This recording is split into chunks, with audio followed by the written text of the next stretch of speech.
Well, the Earth doesn't turn underneath them. Yeah, I agree. Earth doesn't turn underneath them. That's right, Zanik. Zanik, what did you just say about the Earth not turning? The Earth does not spin underneath you if you're... Well, then we don't have a Coriolis deviation. By aeroplanes not having Earth turn underneath. Only going southward. Objects going southward, the Earth will move underneath it. Only southbound objects, the Earth spins underneath it. As you go south, the Earth spins underneath you. No, you've just made it... Oh, the Earth, you just contradicted yourself again. He's done it again, yeah. It does spin underneath Zanik, you did. You just said funny. It spins underneath it, didn't say it doesn't. Way to go, Zanik. Yeah. These people, just for the audience's benefit again, we're not allowing them to lie to you. They're lying to you. He's got two mutually exclusive positions held at the same exact time. Position number 1, declared twice with open air. Earth does not rotate underneath. Then, only moments ago and several times prior, Earth rotates underneath. How many times are you going to say it doesn't spin underneath, or it does spin underneath? Like, pick one, bro. Only going south does the Earth rotate underneath the object. Let me make it very clear. The Earth does not spin underneath.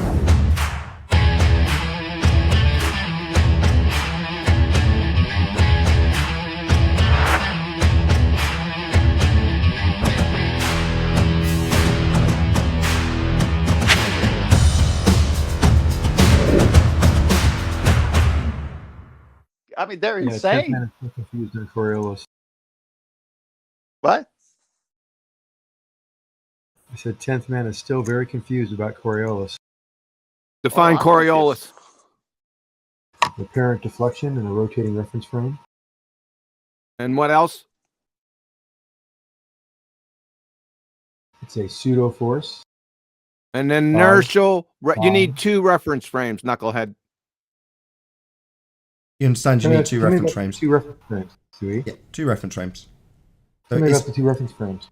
So to have Earth-based Coriolis effect, we'd need Earth being the non-inertial spinning reference frame, and anything that leaves that non-inertial spinning reference frame to be entering into the inertial reference frame and therefore show a deflection. No, things don't traverse reference frames. I didn't ask you what things do. I asked you if you understood how Earth-based Coriolis effect would be defined. And that would be that things that are travelling through the inertial reference frame, because the inertial reference frame is the frame of reference not attached to the non-inertial spinning reference frame. And in a globe Earth example of Coriolis, anything that leaves the non-inertial spinning reference frame is subject to an apparent deflection, because it's left the spinning reference frame. So we've got 2 reference frames in the claim of a globe Earth that spins. Non-inertial spinning reference frame claimed to be spinning ball Earth, and inertial reference frame, anything that leaves it. So Neil deGrasse Tyson examples this with a ball that's kicked, and from the stands it looked like it curved. It didn't actually curve, it went in a pretty much straight line, but Earth turned underneath the ball when it left the non-inertial spinning reference frame, entered the inertial reference frame, and seemed to deviate as the audience watched it from the stands. So I wasn't asking you for an opinion about anything that did anything. I was giving you clarity about what the claim is of an Earth spinning underneath stuff is, and whether or not you understood it. You don't understand it. Things don't leave reference frames, first of all. Well, I didn't ask you that. Here we go again. Things don't leave reference frames. It's almost down. Yeah, I went through this with you, and I think at the end, when I went through this with you last time, Zanik, I had to scream bloody murder that I was Miley Cyrus, because I explained that if I was on a pendulum and I climbed off it, I would leave one reference frame and enter another, me personally, with my vision. So I personally can definitely leave a reference frame and enter another reference frame, as can a drone. If you're watching it and it's still attached to the same spinning reference frame that you're on, and then it takes off, it leaves that reference frame. So you don't understand Coriolis. You're a moron if you think things can't leave reference frames and change reference frames. It's impossible. By definition, you cannot leave reference frames. Wait, Zanik, are you saying Neil deGrasse Tyson? You're using a reference frame. Can I quote? I'm just Neil amazed deGrasse that Tyson? all your points, you haven't come up with one legitimate criticism. That's my criticism would I be. was in the middle. I'll give that now. My legitimate criticism, no problem. I can do that very concisely. if the Earth was turning, then we would, from the ground, experience a Coriolis deviation, because Earth is rotating underneath helicopters, aeroplanes, drones, anything that leaves a non-inertial reference frame. That's what must happen for there to be a Coriolis deviation. And if we're experiencing a Coriolis deviation in things like balls and bullets claimed by Neil deGrasse Tyson, then we'd have shortened flight times because Earth would be rotating underneath aeroplanes. How's that for a constructive criticism of a bullshit sphere Earth that's spinning being debunked by its lack of Coriolis deviation in the form of aeroplanes not having Earth turning underneath them? Well, the Earth doesn't turn underneath them. Yeah, I agree. Earth doesn't turn underneath them. That's right, Zanik. It would need to, though, if you were going to experience Coriolis deviation. Excuse me, Paul, before you... Paul, hang on, Paul. Zanik, what did you just say about the Earth not turning? The Earth does not spin underneath you if you're... Well, then we don't have a Coriolis deviation. That's the necessary requirement. A non-inertial spinning reference frame under an inertial reference frame. Like Neil deGrasse Tyson explained, you dumbo. So Neil deGrasse Tyson claimed that Earth turned underneath the football. So from the stands, it seemed to take a curved path into the goal.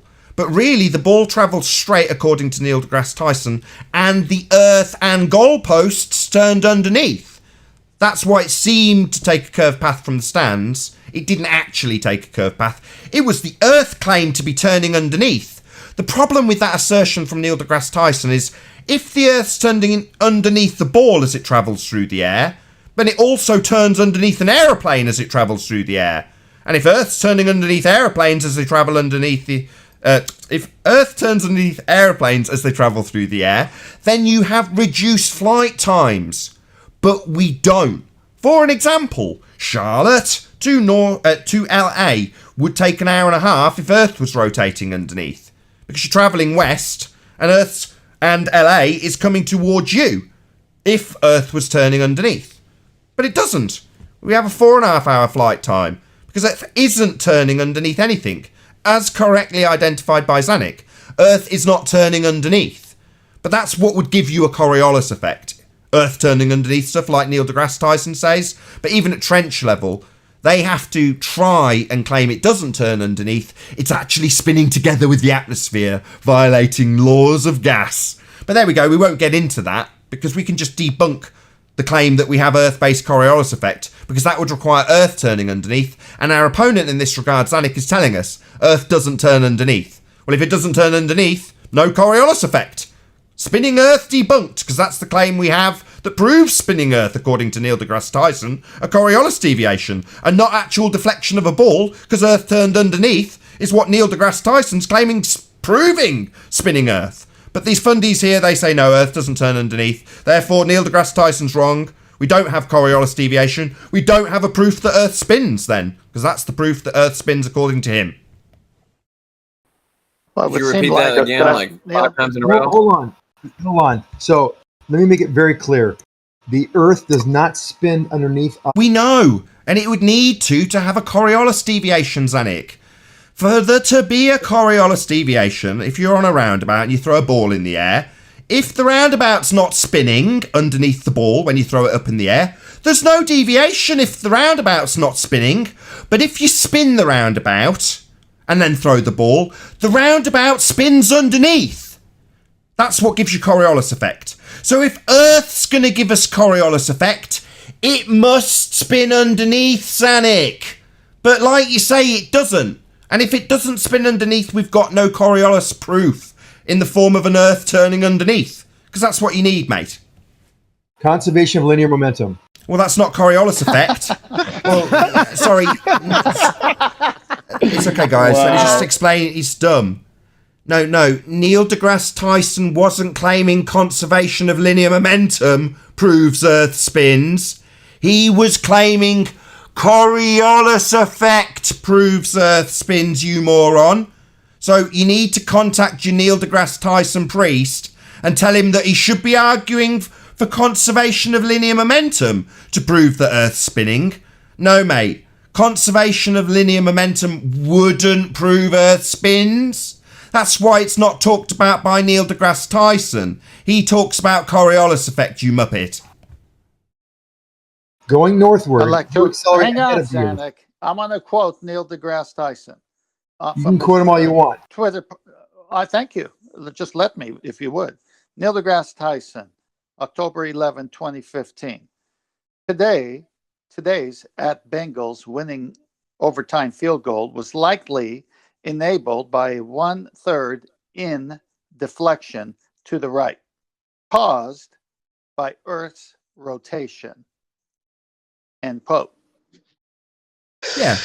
Neil deGrasse Tyson's claiming an apparent deflection of the ball because of the Earth claimed to be rotating underneath Zanuck. That's a claim of Coriolis deflection. He's not claiming conservation of angular momentum. He's claiming Coriolis deviation, a deflection, apparent deviation from the stands, the ball looking like it curves, because he's claiming Earth's turning underneath. But as I keep pointing out, if Neil deGrasse Tyson's assertion that we have a non-inertial spinning reference frame of a ball Earth, and the ball leaves that spinning reference frame to give the viewers of the ball an apparent deviation, then it implies that Earth's turning underneath the ball, and would also turn underneath a drone, and a helicopter, and an aeroplane, and a hot air balloon, and anything else that leaves the non-inertial spinning claim to be reference frame of a ball Earth that spins.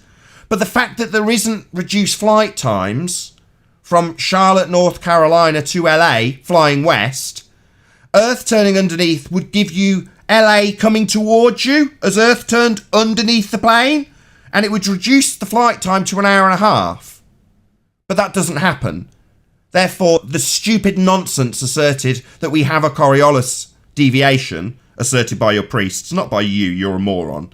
Those assertions, by your actual rhetoric, by your actual globe origin, are debunked by aeroplanes not having Earth turn underneath. Only going southward. Not only going south. It doesn't matter which way I toss the ball on a roundabout. If the roundabout's turning, you get deflection. It makes absolutely no difference which way the ball's being thrown. If I'm rotating underneath it, it's going to look like it's curving away from me regardless of which direction I throw it. It doesn't matter which way the ball is kicked on the football field either. If Earth's turning underneath, Earth's turning underneath. So it makes no difference about the direction. It's not part of the definition. It's only part of the definition when it's a convoluted cluster screw of Earth-based Coriolis assertions in doublespeak nonsense, where they simultaneously claim that we have an apparent deflection, i.e. Coriolis effect in its actuality, and winds being whipped up somehow with a not actual force of Coriolis. That's the kind of nonsense reference you'll find where it's claimed that the direction's important. It isn't. It doesn't matter which way I throw the ball off a roundabout. You get deflection if the roundabout's turning underneath. Talking for a second? Pardon? Only in the northern hemisphere does an object accelerate. Why are you begging the question of hemispheres? Oh, man. You can't just throw in this begging the question fallacy that we're on a hemisphere now. Why would you do that, Zanuck? You don't get to beg the question here, even when we're discussing actual effects of real things like Coriolis effect that aren't demonstrated on a spinning Earth. But you're not going to beg the question of hemispheres ham-handedly. You're not going to get away with that. Objects going northward will accelerate ahead of the Earth. Objects going southward, the Earth will move underneath it. You just said that Earth doesn't turn underneath it. So you're double speaking. So earlier, Zanuck made a very clear declaration that Earth does not turn underneath. Now he's claiming that dependent on direction, Earth does turn underneath. So just in case you missed it on the last few shows, Rumpus and Zanuck are both fundamentalist religious zealot liars. He's made a very clear declaration here today, Earth does not turn underneath. Now he's detailing with a convoluted cluster screw of nonsense-based assertions of Earth-based Coriolis effect that Earth under certain circumstances does indeed turn underneath.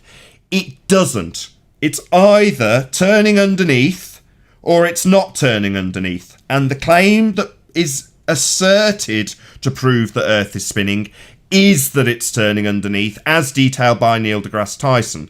Now, I realise that in the trench level, you're here to just double-speak, fundy obfuscate this point, that you should have Coriolis deviation, and it would be displayed in things like planes, by asserting that both Earth doesn't turn underneath stuff, and then give us an example of how it does, like you're about to.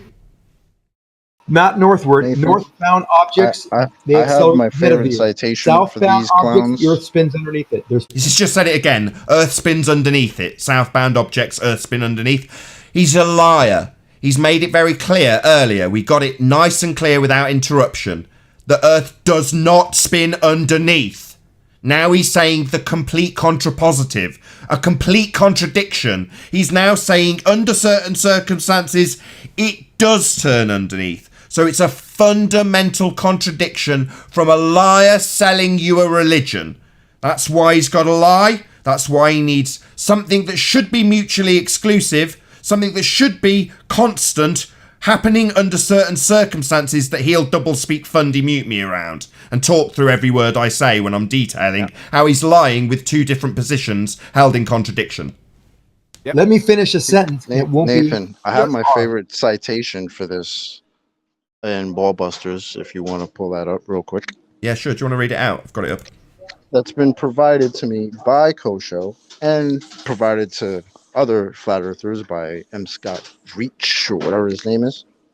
Yeah. The object, well, let me start with the causes of the Coriolis effect. Zanuck. The main cause of the Coriolis effect is the Earth's rotation. As the Earth spins in a counterclockwise direction on its axis, anything flying or flowing over a long distance above its surface is deflected. This occurs because as something moves freely above the Earth's surface, the Earth moves east under the object at a faster speed. Rest in peace, Zanuck. Yeah, so essentially to have any Coriolis deviation, it requires the Earth to rotate underneath, like Neil deGrasse Tyson says. And if Earth's rotating underneath a football, it must also rotate underneath the plane, and it doesn't. The thing that's going to show the most deviation is the thing that's in the air for the greatest period of time. And if you're talking about Coriolis deflection, it would be you staring up at the plane and going, oh wow, it looks like it's curving. Looks like, because it's actually travelling straight, with the Earth rotating underneath to make it look like it's curving. And if Earth's rotating underneath a plane, the flight times travelling west are going to be significantly shortened. In the case of Charlotte, North Carolina to LA, shortened from 4.5 hours down to an hour and a half, because you've got LA travelling towards the plane as you travel towards it. That would be what happens if Earth's rotating underneath, to give you the Coriolis claim to be proof Earth spins. We don't have that, therefore we don't have a Coriolis proof that Earth spins. Now the rebuttal to that is to say, no, we've got conservation of angular momentum. Well, that's not a proof Earth spins. That's where we end up with dicks like SciManDan showing us trampolines with guys bouncing and not deflecting. Well, it's like, well, that's not a proof Earth spins. It's supposed to be deflecting. You're supposed to have Coriolis effect, not justify why you don't. That's a poor attempt at proving Earth spins, justifying why you don't have proof Earth spins in the form of Coriolis. Conservation of angular momentum specifically says that momentum cannot be destroyed or created, right? So as you go north, you accelerate ahead of the Earth. As you go south, the Earth spins underneath you. No, you've just made it. The Earth, you just contradicted yourself again. He's done it again, yeah. It does spin underneath Zanuck, you did. That's, you just that's said funny. it spins underneath it, didn't say it doesn't. Way to go, Zanuck. Yeah. These people, just for the audience's benefit again, we're not allowing them to lie to you. They're lying to you. He's got two mutually exclusive positions held at the same exact time. Position number 1, declared twice with open air. Earth does not rotate underneath. Then, only moments ago and several times prior, Earth rotates underneath. No, to have Coriolis effect, it must rotate underneath. If it rotates underneath, we've got shortened flight times. Amazing how quick we can get this going down the drain, isn't it, Zanuck? Even with you talking through me. Listen, only going south does the Earth rotate underneath the object. Going north. There you go again, saying does the Earth rotate? Only going south does Earth rotate under an object. So according to him now, Earth can, in quotes, rotate underneath things. But he's already made it clear to the audience, Earth does not rotate underneath. So those two positions are mutually exclusive. You can't hold both of them at the same time. He's in violation of the law of non-contradiction. The reason is because Earth doesn't turn underneath. Aeroplanes, drones, helicopters, hot air balloons, bullets, balls, or anything for that matter, nothing is experiencing Earth turning underneath it. And because we're not experiencing Earth turning underneath, we don't have a proof Earth spins. Because the proof Earth spins requires Earth turns underneath stuff to show balls deflecting and bullets deflecting. But it would also show planes deflecting, and their flight times would be reduced for us to have that visual effect. And the only get out for them is to say Earth doesn't rotate underneath, when it's required to justify why we're not experiencing it. Only to later say, it does rotate underneath under these circumstances though, because I still need to hold true to a Coriolis proof that Earth's spinning at some point during this argument, while I declare openly and boldly that Earth doesn't rotate underneath, which is what Zanuck's done. Told you it doesn't, then tell you it does. Violating the law of non-contradiction. Going north, it doesn't. What does this double speak work on? You know this double speak doesn't work on us anymore, right? Going Who south. does this bullshit work on? How many times are you going to say it doesn't spin underneath or it does spin underneath? Like, pick one, bro. Yeah, all he's got is he's chanting his rhetoric constantly, saying going south it does rotate underneath now. He's just got to chant that non-stop so no one in the Discord can hear anything of us demolishing his religion. Two not like a clown. Going northward, objects accelerate ahead of the Earth. Going southward, the Earth spins underneath it. So what you're saying is at some point the airplane takes off and the Earth is not spinning underneath it, but then at some point it starts spinning underneath it. Is that what you're saying? Which is it? Is a reference frame real or abstract? It's real, but it is an abstract also, because you have an abstract which is a description of that reality. What? That's the law of identity. Wait. That's the law of identity violation. Correct. Perfect doublespeak to end the show on. It's both abstract and real. It's both non-real and real. A violation of the law of non-contradiction in a single breath. With that, I'll say a massive, huge, enormous thank you to all of you tuned in on the Nathan Oakley premiering stream for hopefully smashing the super chat, liking, commenting, sharing, subscribing, and all that good stuff.